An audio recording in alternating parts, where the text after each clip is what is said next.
Ulo.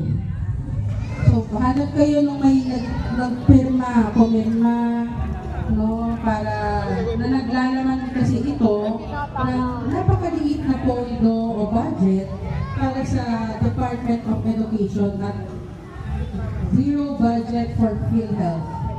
No? So, may pumirma, may nagpirma, may pumirma ng budget na ito. So, tingnan natin kung tama yung image.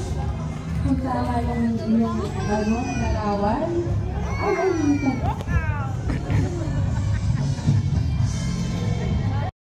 Sino pang may kasalanan sa atin?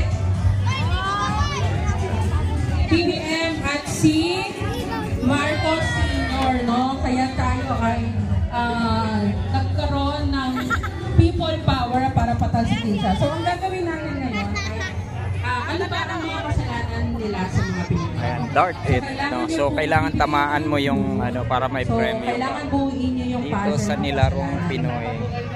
So, sino po ang pinaka? So, marami pong palaro dito. No? Nilarong Pinoy. Kasi nga, pinaglalaruan tayo ng mga gahaman sa pwesto.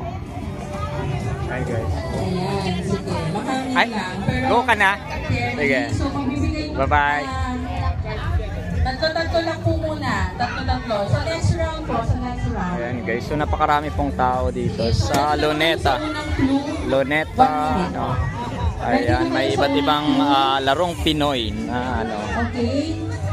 May dart, merong. Ready na si Sylvia. Ayan, meron din dito. Mga booth dito. Ready, no? Ingat lang tayo kasi yung hangin. So, sige, pwede nyo tingnan yung mga puzzle. Ayan. Para magkakahalo po yan, no? So, hindi pa yan. Wait, sige, tingnan nyo po muna. Wait lang, magbibigay muna ako ng clue. Panalo, David. Kasi kung anong kasalanan. Tapos, hindi ko sasabihin kung kanino. Kailangan nyo idikit kung kasalanan ba ito ni Sarah, kasalanan ba ni BBM, o kasalanan ni Marcos Sr.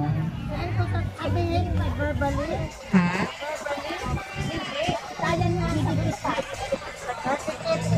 Okay, ready na? Pero naman dito. Okay, sige. Okay, so naka-isang point si na Ate Sylvia. Okay. Huwag mo nang magdikit doon sa kabila. Oo. Pero pwede niyong alisin na muna yung na yan. Yan, okay. So next. Okay, may isang point na si na Ate Sylvia. Yung kabilang group, pwede pang humabol. Naku, ito, mainit-init din ito. Mainit-init din ito. Okay, next. Nasaan yung isang group? Ready pa kayo? Okay pa? Okay. Okay, next. Ito naman, ito. Kaya niyang ubusin ito ng 100. Kaya niyang ubusin ang 125 million in 11 days. Ano yan? 125 million in 11 days. Okay, sige. So, ganun po ulit, no? Bubuuin niyo po yung mga pira-piraso na yan. So, magkakaiba po yan ng images, no? Magbibigay po ako ng clue. Tapos yung sagot po dun sa clue na yon ay nandyan sa puzzle na yan. Pag nabuo nyo na siya, ay kailangan nyong idikit kung kanino siyang kasalanan. Kung kasalanan ba siya ni VP Sara Duterte, kasalanan ba siya ni BBM, o kasalanan po ni Marcos Sr., no? Yung pinagtalsik natin noong People Power Revolution. Okay? Sige, so ready na po tayo.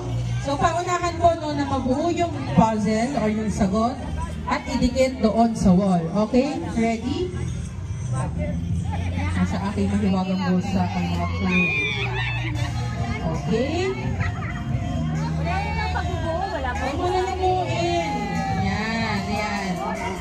Okay, sige. Ready na ba? Okay, ito.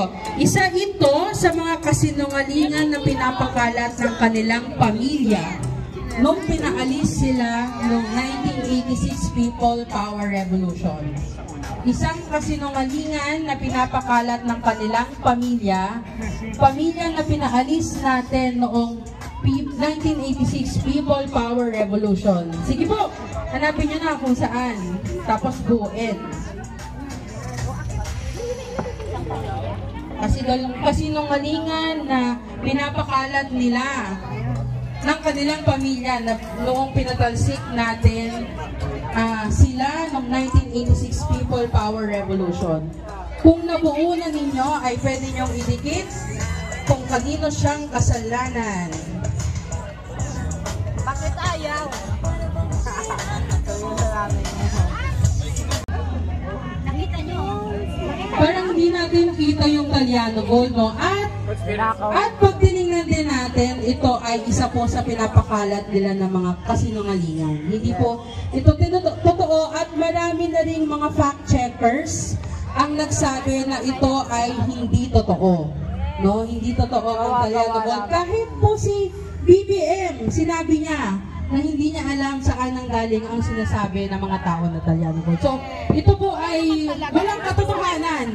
Kasinungalingan po ito, no, na ginamit ng kanilang pamilya para sabihin na sila ay mayaman at maraming kayamanan ganyan. Yan po ay hindi totoo, pinakalat po ng kanilang pamilya.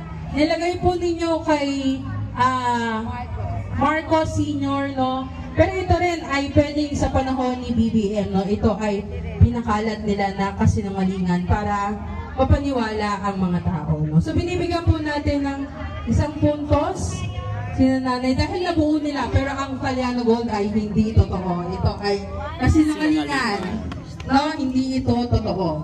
Okay? Nabuo rin nila ang Kalyano Gold. Pero tanungin natin, ay parang art lang.